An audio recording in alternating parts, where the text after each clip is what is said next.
Уjuk фиулуга, мала гуанак, тетеньеле исенак, эджигджу камага, уjuk фиулуга, эджигджу камага. Уже создан сценарий мультфильма, объединивший 5 версий героических сказаний об юкагирском богатыре Эдельвее.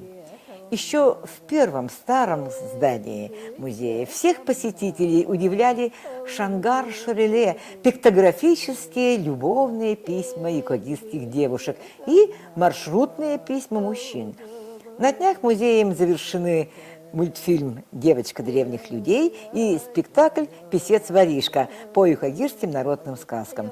В прошлом году музеем создан в виде экспонат «Лунное лицо», посвященный фольклору юкагиров.